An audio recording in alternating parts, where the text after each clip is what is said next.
السلام علیکم. S A Farooqui صاحب وعلیکم السلام. جی السلام علیکم. وعلیکم السلام. مفتی صاحب میرا ایک تو سوال کالر اور لیں گے، اس کے قبر بعد اسٹریم اینڈ کریں گے. جی بھائی میرا سوال قبر اور روح کے متعلق ہے، آپ انٹرٹین کریں گے؟ قبر اور روح، چلے پوچھ لیں.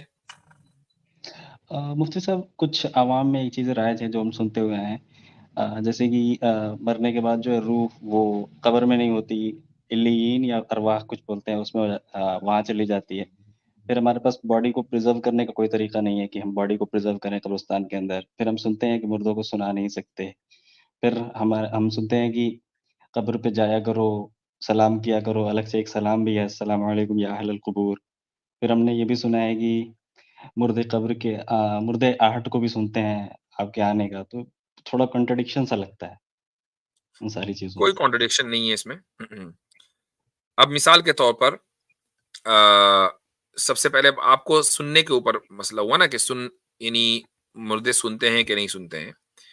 تو دیکھیں قرآن کریم کی یہ آیت اللہ تعالیٰ فرماتا ہے سورہ نمل میں آیت نمبر 80، انک لا تسمع الموتى ولا تسمع الصم الدعاء اذا ولوا مدبرین. اچھا جی، اے محمد صلی اللہ علیہ وسلم، خطاب آپ صلی اللہ علیہ وسلم کو ہے کہ آپ مردوں کو سنا نہیں سکتے، آپ مردوں کو سنا نہیں سکتے. ولا تسمع الصم الدعاء، آپ جو بہرے ہیں ان کو اپنی دعا کیسے سنا سکتے ہیں؟ ایک آیت تو یہ ہو گئی، ٹھیک ہے. اب اس کے بعد آپ کو میں ایک اور دوسری آیت سناتا ہوں. دوسری آیت میں اللہ تعالیٰ فرماتا ہے کہ وما یستوی، یہ ہے سورہ فاطر کی، وما یستوی الاحیاء والاموات ان اللہ یسمع من یشاء وما انت بمسمع من فی القبور، کہ اللہ تعالیٰ جس کو چاہے گا سننے کے قابل بنا دے گا، اللہ سنوائے گا. آپ قبروں میں جو ہیں ان کو سنوا نہیں سکتے. کیا مطلب ہوا اس کا؟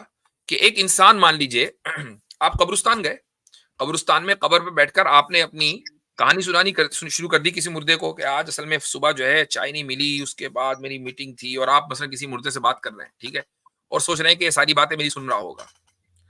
تو وہ نہیں سن رہا ہے، چونکہ آپ سنوانے کی کوشش کر رہے ہیں نا. اللہ تعالیٰ نے کہہ دیا کہ وما انت بمسمع من فی القبور. لیکن آپ قبرستان میں گئے، آپ نے سلام کیا، السلام علیکم یا اہل القبور، ایک قبر والوں تم پر سلامتی ہو. رسول اکرم صلی اللہ علیہ وسلم نے ہمیں بتایا کہ جب ہم یہ دعا دیتے ہیں تو مردے سنتے ہیں، یعنی یہ اللہ سنواتا ہے. تو جو چیز اللہ سنوائے گا مردے سنیں گے، جو آپ سنوانا چاہیں گے وہ نہیں سنیں گے. یہ اب کوئی کانٹرڈکشن نہیں ہے. جی مجھے سر ایک چھوٹا سا سوال ابھی بھائی نے کیا تو مجھے وہ سوال یاد آ گیا، میرے ذہن میں تھا کہ یہ ہمیشہ والا جو سین ہے کہ جنت اور جہنم ہمیشہ کی ہے. مجھے صاحب یہ ٹائم بھی اللہ تعالیٰ کی مخلوق ہے اور اس کو بھی ایک دن فنا ہو جانا ہے. تو جب ہم جس ٹائم اسپیس میں ہمیشہ کی بات کر رہے ہیں، تو جب یہ ٹائم ہی ختم، یہ اسپیس ہی ختم، تو یہ اس کا ہمیشہ بھی ختم. ٹائم فنا ہو جائے گا یہ کہاں لکھا ہوا ہے؟ یہ کہیں مخلوق فنا نہیں ہوگی، ہاں ٹیمپریری فنا ہوگا، اس کے بعد اللہ تعالیٰ اس مخلوق کو دوبارہ زندہ کرے گا. مثال کے طور پر انسان ہمیشہ کے لیے فنا نہیں ہوگا، ٹیمپریری فنا ہوگا، لیکن ہمیشہ سے ہے نہیں. ٹائم ہمیشہ سے نہیں ہے. ایک وقت تھا، اس کو ہمارے پاس لینگویج بھی نہیں ہے دراصل اس چیز کو بیان کرنے کے لیے، یعنی ایک دور تھا، دور بھی ٹائم ہی ہے جب ٹائم نہیں تھا، ٹھیک ہے. حالانکہ یہ خود اب ایک فیلیشیس اسٹیٹمنٹ ہے لیکن ہمارے پاس چونکہ ویسی لینگویج نہیں تو ہم کیا کریں. تو ٹائم کا آغاز ہوا، لیکن اب ایک مرتبہ ایک چیز کا آغاز اگر ہو جائے، جیسے روح کا آغاز ہوا، لیکن روح کبھی مرے گی نہیں، ٹیمپریری اس کے اوپر فنا آئے گا، اور اس کے بعد قیامت کے دن اس کو دوبارہ جسم ملے گا اور ہمیشہ ہمیشہ رہے گا. تو ٹائم بھی اسی طریقے سے ہمیشہ ہمیشہ رہے گا، لیکن ہمیشہ سے ہے نہیں. بہت شکریہ.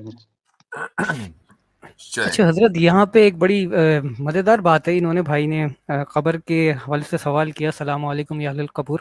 ہم لوگوں کا مزاج اس طرح کا ہو گیا ہے کہ ہم چاہتے ہیں کہ اپنی مرضی کی جو چیز ملے نا ہمیں، ہم بس وہ لے لیں. اس طرح وہ قرآن کے اندر آتا ہے نا کہ لا تقربوا الصلاۃ وانتم سکارا. تو ایک بندہ تھا وہ نماز نہیں پڑھتا تھا، اس سے کسی نے پوچھا کہ بھائی تم نماز کیوں نہیں پڑھتے؟ تو کہتا بھائی قرآن کے اندر آتا ہے لا تقربوا الصلاۃ کہ نماز کے قریب نہ جاؤ. تو ہمارا بھی یہ معاملہ بن گیا، السلام علیکم یا اہل القبور پہ رک جاتے ہیں، جا کے یہ نہیں پڑھتے کہ آگے لکھا ہوا ہے انتم سلفنا ونحن بالاخر، کہ بھائی تم پہلے چلے گا بعد میں ہمارا. یہ والا پارٹ. صحیح. اچھا جی.